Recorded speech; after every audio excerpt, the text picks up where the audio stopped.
बिल्कुल गायब हो जाता है, अस्तित्व गायब हो जाता है। आप देखिए, प्रयोग करके अंतर्मुख होकर के देखिए, और आप कुछ क्षणों के लिए अपने आप को उस अंतस चेतना के साथ एक कर दीजिए, तो आपको ऐसा पता लगेगा कि जो खोज रहा था वही गुम हो गया, खोजने वाला ही गायब हो गया। खोज कर रहे हैं हम उस परम सत्य की, और उस परम सत्य में अपने आप को डुबो दिया, अब खोजने वाला ही गायब हो गया। हम हैं खोज करने वाले, मेरे को इच्छा है कि मैं परम सत्य को जानूं, उस परम देव को मैं समझूं, जानूं, सत्य को जानूं, ऐसी हमारी चाह है, इच्छा है। तो खोज करते समय जब तक हम अलग हैं तब तक तो खोज चलेगी, और जब एक हो जाएंगे तो खोजने वाला ही गायब हो जाएगा।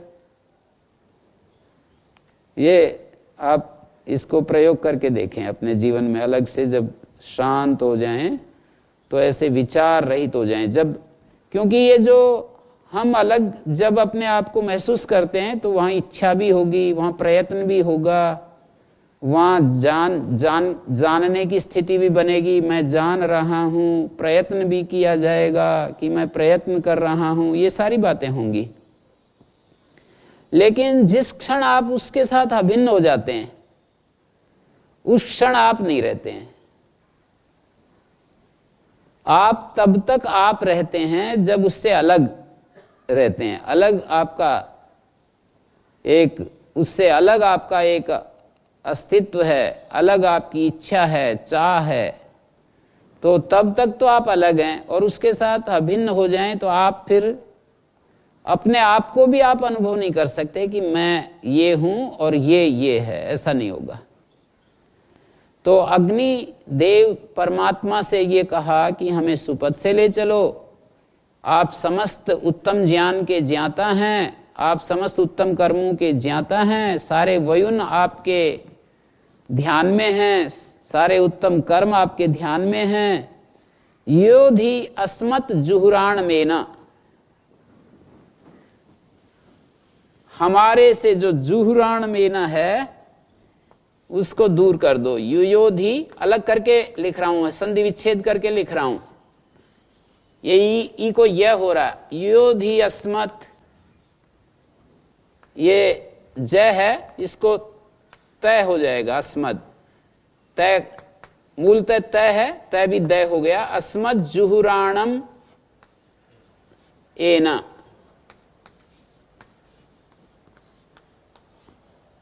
एना पाप को कहते हैं, और इसको जुहुराणम का अर्थ होता है कुटिलता युक्त, और अस्मत् मानी हमसे, हमसे कुटिलता युक्त जो पाप है उसको तुम दूर कर दो। ये हमारी जो है कीन डिजायर, डिमांड है, ये एस्पिरेशन है, ये हमारी आवश्यकता है कि ये कुटिलता क्या होती है। कुटिलता यही होती है कि मन में हमारे कुछ है, बाहर कुछ है, दिखा कुछ रहे हैं, हम कुछ भी है नहीं, दिखा रहे हैं, ये सारी कुटिलता ही तो है। बाहर हम दूसरों के सामने कुछ विशेष बन के दिखाना चाहते हैं, अंदर कुछ भी नहीं होते हैं, ये सारी कुटिलता है। तो हमारी जो ये जुहुराण मेना है, ये जो कुटिलता युक्त पाप है, इसको दूर कर दो। मानी मैं अपने पाप को दूर करना चाहता हूं, मैं अपनी कुटिल चालों को दूर करना चाहता हूं। टेढ़ी मेढ़ी जो चाल है मेरी, उनको मैं छोड़ना चाहता हूं, मैं इसको पसंद नहीं कर रहा हूं। ऐसे समझ लिया उसने ज्ञान में, सुनते सुनते समझ लिया, सत्संग से समझ लिया, अपनी उस कुटिल चालों से जो कष्ट मिले उनसे समझ लिया, कैसे भी समझ में आ गई, तब ये प्रार्थना कर रहा है। समझ में आए बिना तो प्रार्थना कैसे करेगा। तो अभी उसके समझ में आ गई, श्रवण से, मनन से, एकाग्रता से समझ में आ गया, महापुरुषों के अनुभव से समझ में आ गया, और अच्छे लोगों को देखा कि वो कितने सरल होते हैं, उससे समझ में आ गया। तो ये बैठ गया उसके मन में, तो इसलिए वो प्रार्थना कर रहा है कि योधि अस्मत् जुहुराण में ना, हे देव, हे अग्निदेव, मेरे जीवन से जुहुराण में ना युयोधि, युयोधि का अर्थ है दूर कर दे। जैसे पराशु ने कहा था, एकम सद्विप्रा बहुधा वदंती, एक सत्य को ज्ञानी लोग अलग अलग उनसे कह रहे हैं, अलग अलग शब्दों में प्रकट कर रहे हैं। एकम सद्विप्रा बहुधा वदंती, इसका अर्थ ये होता है ज्ञानी लोग एक सत्य को बहुत प्रकार से कहते हैं। इस मंत्र में तो ये कहा जुहुराण में ना, अग्निदेव, वो एक ही सत्य है, उसी को अग्नि कह रहे हैं। विश्वान देव सवितर दुरितानि परासु है, उस मंत्र में वो एक ही सत्य है, उसको सविता कह रहे हैं। उसी को प्रजापते न त्वदेता ने प्रजापते कह रहे हैं। सैनो बंधुर जनिता, उस मंत्र में वो बंधु कहा, उसको जनिता कहा, उसको विधाता कहा। सारे नाम स्थान जन्मों को जानने वाला कहा, उसको धामानि वेद भुवनानि विश्वा। एक ही सत्य को अलग अलग ढंग से प्रस्तुत करते हैं। एक ही सत्य को दूसरी तरफ विश्वानि देव सवितर दुरितानि परासु है, वहां दुरितानि परासु है, दुरितानि शब्द से यहां जो जुहुराण में न कहा, उस मंत्र में दुरितानि कह दिया, यहां युयोधि कह दिया, वहां परासुव कह दिया। यहां पर अग्ने ने सुपथाराय कह दिया, वहां यद भद्रम तन्न आसुव कह दिया। जो भद्र है वो मुझे प्राप्त कराओ, जो कल्याण कारक है भद्र मेरे को प्राप्त कराओ। यहां अग्ने ने सुपथाराय, उसी बात को प्रकारांतर से कह रहे हैं जी। तो ये जो है एक सत्य को, इसको आप और भी विस्तार करके देख सकते हैं। एक सत्य को बहुत नामों से, जो सैकड़ों नाम है परमेश्वर के, सत्य तो एक है पर उसको अनेक अनेक एंगल से देख रहे हैं, अनेक अनेक गुणों के रूप में देख रहे हैं कि इस गुण वाला भी है, वो इस गुण वाला भी है। इस गुण, संस्कृत में जो शब्द होता है, एक शब्द एक गुण को कह रहा है, एक शब्द एक गुण को कह रहा है। तो मान लीजिए आपको परमात्मा के 1000 गुण देखने हैं, तो आपको 1000 शब्द बोलने पड़ेंगे। विष्णु सहस्त्र नाम जो एक ग्रंथ है, उसमें यही तो किया गया है, उसके 1000 नाम परमात्मा के वहां पर गिनाए हैं। अर्थात एक नाम एक गुण को बता रहा है, तो 1000 गुण गिना दिए। सत्यार्थ प्रकाश में पहले समोल्लास में 100 नाम गिनाए, तो 100 नाम 100 गुण बता रहे हैं, 100 गुणों को बता रहे हैं। 100 उसकी जो परमात्मा की विशेषताएं हैं, 100 विशेषताओं को उन्होंने बताया, अलग अलग शब्दों से बताया। तो यहां पर हाँ जी, ओमाचार्य जी, वैश्वानर, तेजस और प्राज्य, इनमें से किसके लिए ये स्तुति है? वैश्वानर, तेजस और प्राज्य।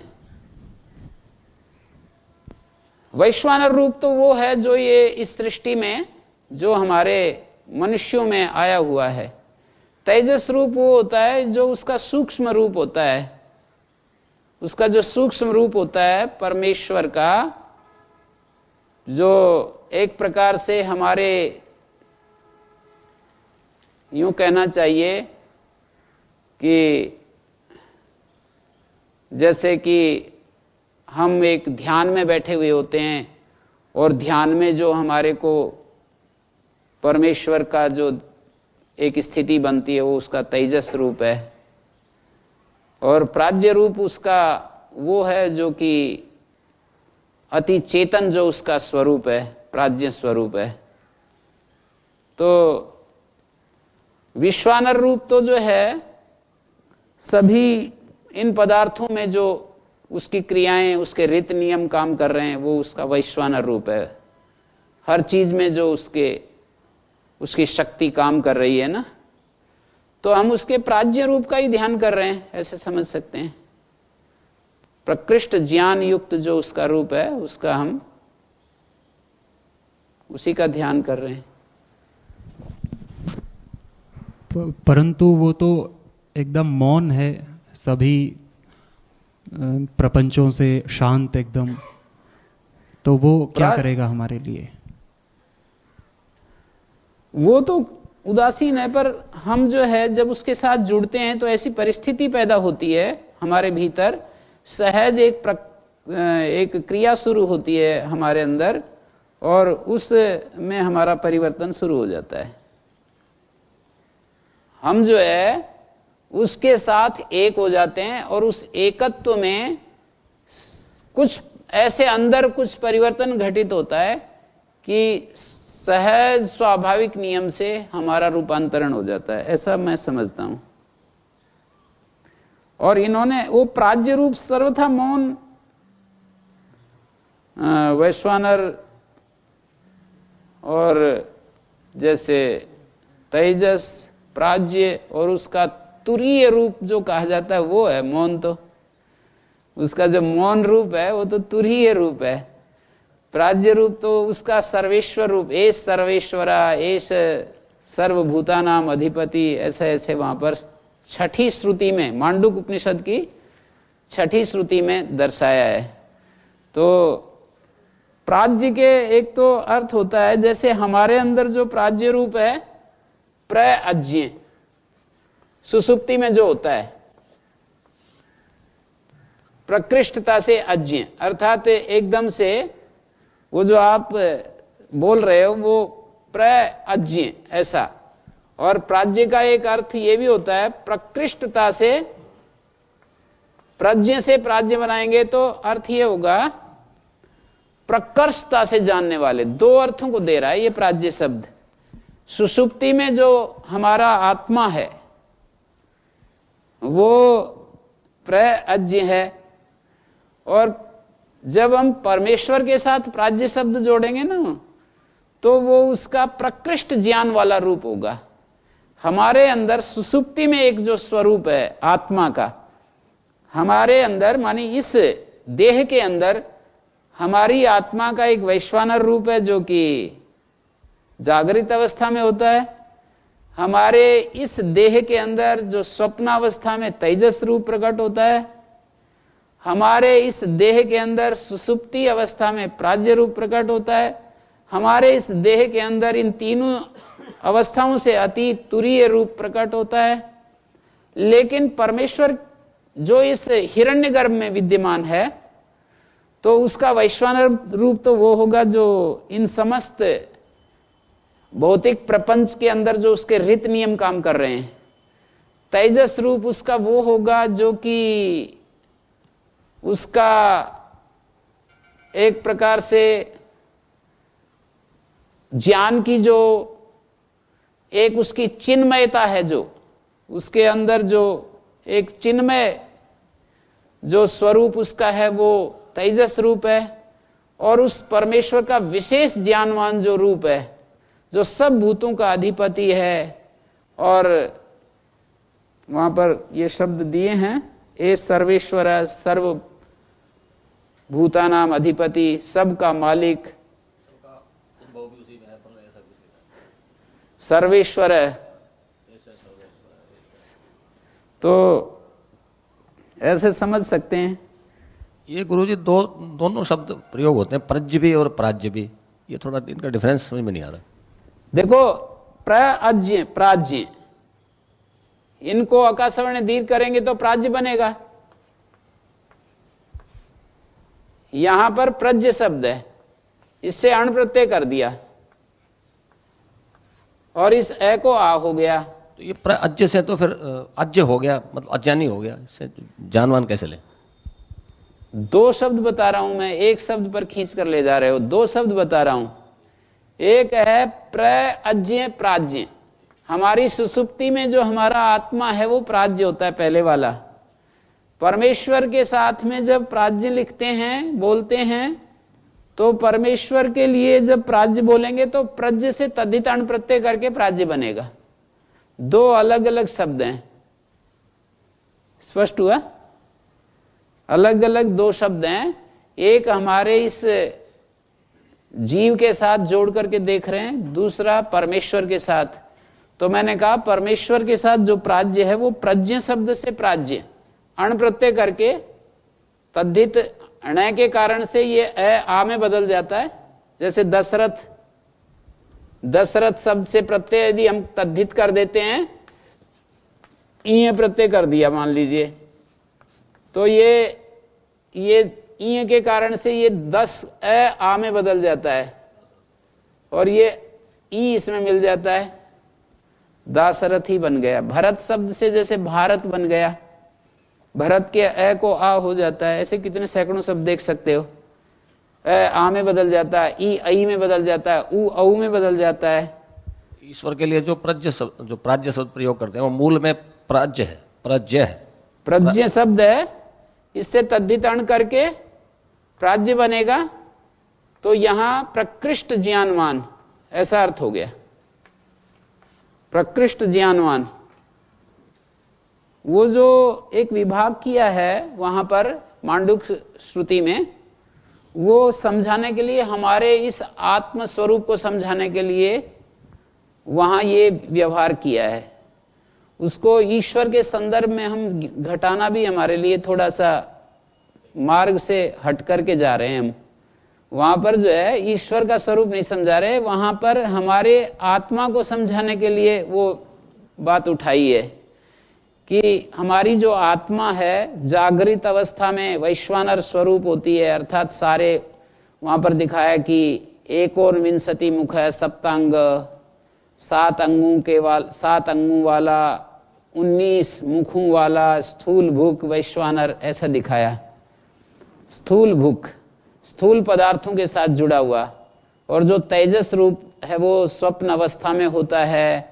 उन्हीं 21 मुखों के द्वारा, 19 मुखों के द्वारा, 19 मुखों के द्वारा उन्हीं सप्त अंगों से तेजस रूप होता है आत्मा का, माने इस प्रपंच से हटा हुआ अपने जो हमारा ध्यान स्वरूप होता है उसमें होता है वो। और तीसरा जो रूप है निद्रा अवस्था में दिखाया, सुसुप्त स्थानः प्रविविक्त भुक्, माने वो जो स्थूल पदार्थों से हटा हुआ उसका स्वरूप दर्शाया वहां पर। जो वो प्राज्ञ स्वरूप है आत्मा का, वो प्राज्ञ स्वरूप कि उस समय कुछ बोध नहीं हो रहा है, उस समय बस शांत है, क्योंकि वो निद्रा से अभिभूत हो गया है। जो हमारी चेतना है निद्रा से अभिभूत हो गई है, तो इसलिए उसको पहचान, हमारी जो बुद्धि, जो हमारी चेतना, वो चेतना को बुद्धि ने ढक लिया है पूरा का पूरा, तो इसलिए उसको प्राज्ञ अवस्था दिखाया। और चौथी अवस्था जागृत अवस्था में जब हम उसके साथ एक होते हैं, तो अंतर ये होता है प्राज्ञ का और उस चौथी अवस्था वाले का, कि उसमें हम अननोइंगली वहां पर प्राज्य रूप के संपर्क में होते हैं, और चौथी अवस्था में नोइंगली प्राज्य रूप के साथ संपर्क में हो जाते हैं। अदृष्टम अव्यवहार्यम अचिंत्यम एकात्म प्रत्यसारम प्रपंचोपशमम शिवम शांतम अद्वैतम। तो यहां अग्निदेव से ये प्रार्थना की, ज्योतिर्मय जो भागवत संकल्प शक्ति का जो अधिष्ठाता है, प्रकाश स्वरूप है, जीवन यज्ञ का जो अग्रणीभूत जो अग्निदेव है, उससे ये प्रार्थना की है। आखिरी पंक्ति में कहा भूयिष्ठाम तेन मुक्तिम विधेमा, हम आपकी बहुत ज्यादा नमस्कारोक्ति, आपके लिए बहुत अधिक नमस्कारोक्ति, अंतर्नमन, समर्पण, सर्वांग पूर्ण जो वाणी है उसको विधेमा निवेदित करते हैं। तो भूयिष्ठाम कहा, बहुत ज्यादा, तो बोलते तो एक ही बार है, बहुत ज्यादा तो कहां हुई? बहुत ज्यादा तब होगी जब प्रातः काल से सायंकाल तक कभी भी हमारी विस्मृति ना हो, तब वो भूयिष्ठाम सार्थक होगा। ये समझ रहे हैं आप लोग? भूयिष्ठाम कहा है, भूयिष्ठाम का अर्थ होता है बहु तमाम, बहु शब्द से बहु भूयिष्ठ बनता है, बहु इष्ठन इष्ठस्य इट च, बहोर्लोपो भू च बहो, इष्ठस्य इट च, बहु के स्थान में भू आदेश, और इष्ठस्य इट च, इष्ठन को इट आगम हो जाता है, इट, और इसका लोप हो जाता है, ई का लोप हो जाता है, बन गया भूइष्ठ।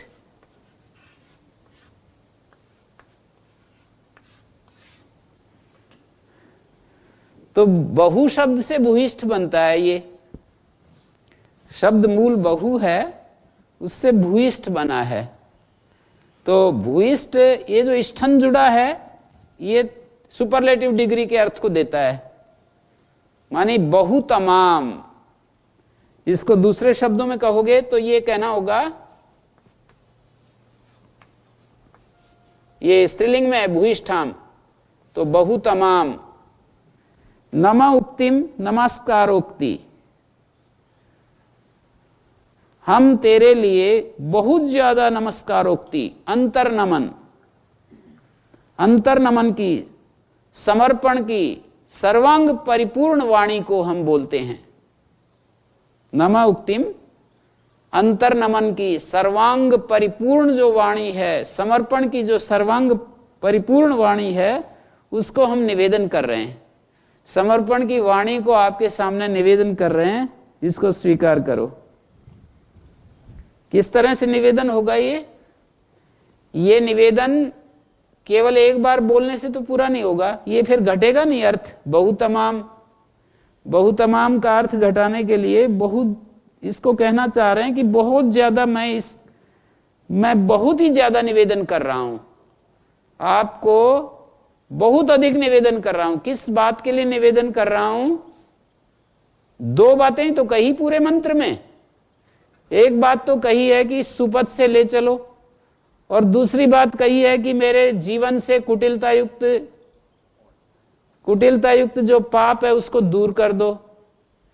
इसके लिए निवेदन कर रहा हूं, बहुत ज्यादा निवेदन कर रहा हूं, ये बात कही गई है। तो हमारे दुर्भाव, दुर्विचार, दोष, दुर्गुण, इन सब को नष्ट करने में सक्षम हो। हे जातवेदा, हे अग्निदेव, समस्त चीजों को आप जानते हो, और हमारे लिए ये काम कर दीजिए। आप हमारे जीवन के आप पुरोहित होकर के आनंद ऐश्वर्य लाभ के लिए हमें सतपथ से ले चलो। तो अपनी दीनहीन जो अहम भाव में सत्ता है मेरी, जो एक तुच्छ सी सत्ता है जो मेरी मैं अनुभव कर रहा हूं अपने आप को, उस तुच्छ सी सत्ता को मैं आपके चरणों में निवेदन कर रहा हूं।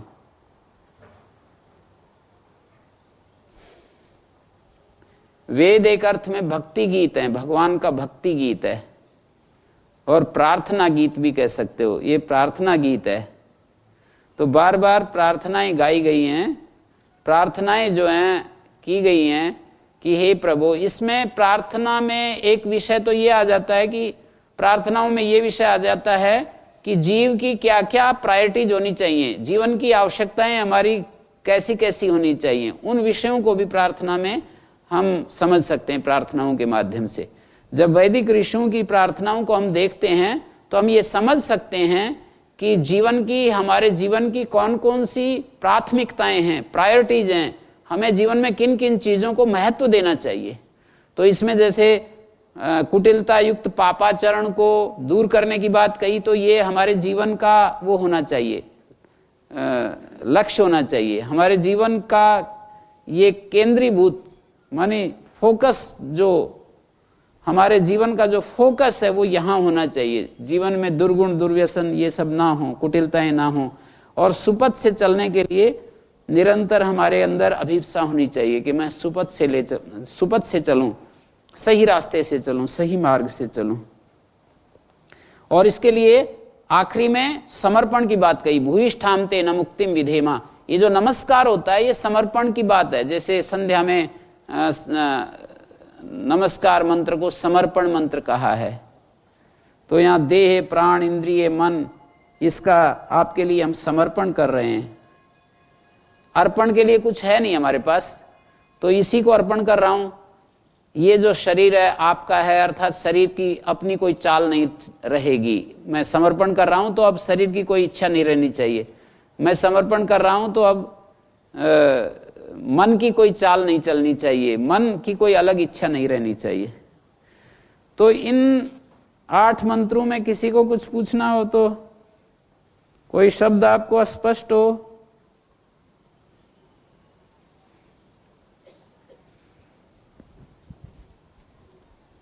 आगे बढ़ते हैं फिर।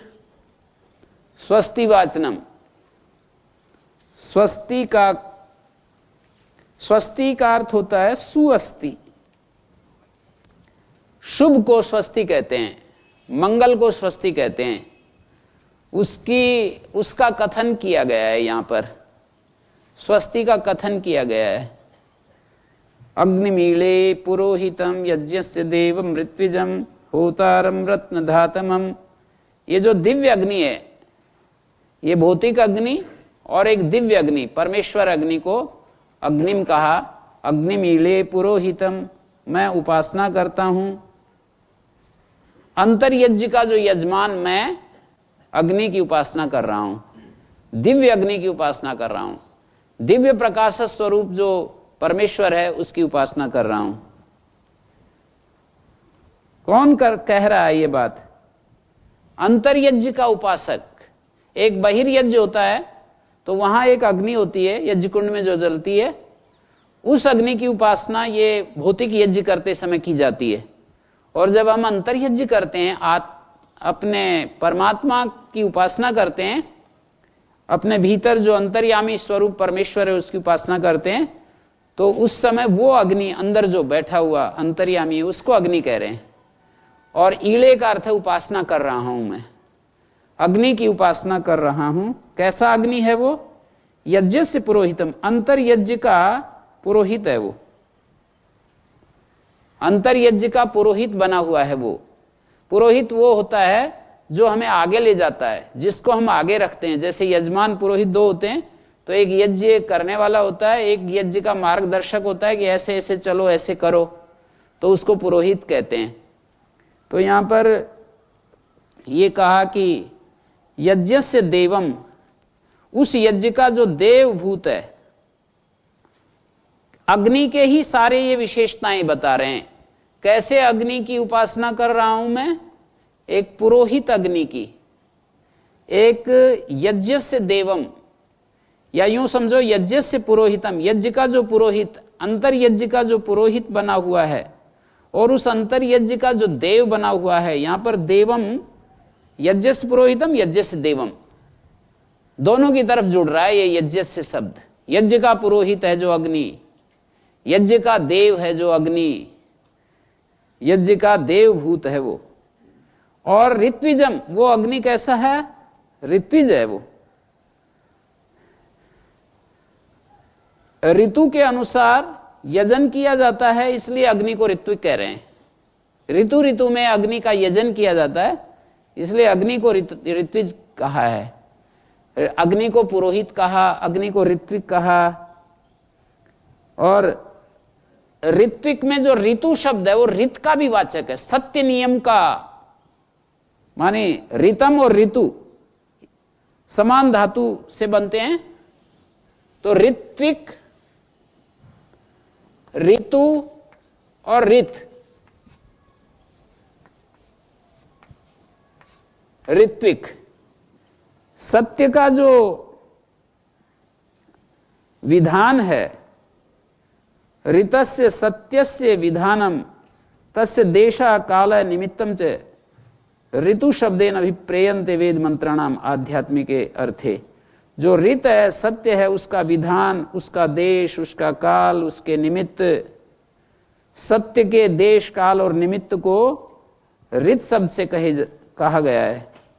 तो ये अग्निदेव ऋतु के अनुसार, मानी सत्य के अनुसार, स्वकार्याणाम यथा यथ विधि अनुसार, अपने कार्यों के यथायथ विधि के अनुसार, यजति सत्य से विधिम, सत्य के विधान का जो यजन कर रहा है, व्यवस्थित जो नियम है जिसके, जिसका काल, जिसका देश, जिसके निमित्त, काल देश निमित्तम च अनु सर्वा अंतर्यज्ञ क्रिया निर्वर्तयति, जो ऋत्विक, जो अग्निदेव ऋतु के अनुसार माने व्यवस्थित नियम के अनुसार, देश काल निमित्त के अनुसार सारी अंतर्यज्ञ की क्रियाओं का जो निष्पादन कर रहा है। यहां ऋत्विक, अग्नि को ऋत्विक कह रहे हैं, फिर अग्नि को होता कह रहे हैं, फिर अग्नि को रत्न धात्मम कह रहे हैं। होता का अर्थ है, होता शब्द का अर्थ होता है देवों का आह्वाता, देवों को बुलाने वाला, आह्वान पूर्वक होम निष्पादकम से। ये जो हमारा इधर जो यहां पर जो यज्ञ कुंड में जो अग्नि होती है, यज्ञ कुंड में जो अग्नि रहती है, वो अग्नि देवों को बुला करके लाता है। माने हम उसको आहुति देते हैं, वो आहुति वायु के माध्यम से आकाश में पहुंचता है और वहां पर्जन्य देवता वायु देवता से मिलकर के वापिस जल को, यहां पर जल देवता को फिर यहां पर ले आता है धरती पर। तो ये भौतिक अग्नि के संदर्भ में बात है। उस आध्यात्मिक अग्नि के संदर्भ में हमारे भीतर जो अग्नि है, जब उसको हम अपनी हवि देते हैं, समर्पण करते हैं, उसकी उपासना करते हैं, तो हमारी पुकार को उस परमात्मा एक प्रकार का वो मीडिएटर बन करके हमारी पुकार को उस परम तत्व तक पहुंचा देता है। अभिप्सा रूपी जो अग्नि है हमारे अंतर में एक चिनगारी के रूप में जो अग्नि है, हृदय में जो चिनगारी के रूप में अग्नि है, वो अग्नि हमारी आहुति को लेकर उस परम तत्व तक ले जाता है और वहां से प्रकाश, आनंद, सत्य को फिर हमारे इस मन, बुद्धि, इंद्रियों में ले आता है। तो होता है वो, आह्वाता है वो, माने देवों का बुलाने वाला है वो। दिव्य शक्तियां, परमेश्वर की जो दिव्य शक्तियां, उनको बुला रहा है। और रत्न धातमम माने आनंद ऐश्वर्य का अतिशय आधायक है, प्रतिष्ठापक है। आनंद ऐश्वर्य का देने में वो सबसे ज्यादा श्रेष्ठ है, इसलिए उसको रत्न धात्मम, रत्न का अर्थ है यहां पर आनंद, आनंद का सबसे ज्यादा धारण करने वाला है। तो इस मंत्र में अग्नि की उपासना की गई, जिसको पुरोहित कहा, यज्ञ का, हमारे अंतर यज्ञ का पुरोहित बताया, उसको यज्ञ का देव कहा है। वो ऋत्विक भी है, वो होता भी है, और रत्नों को धारण, आनंद ऐश्वर्य का सबसे ज्यादा आधायक है, प्रतिष्ठापक है, आनंद ऐश्वर्य के विधान में श्रेष्ठ है, उसकी मैं उपासना करता हूं।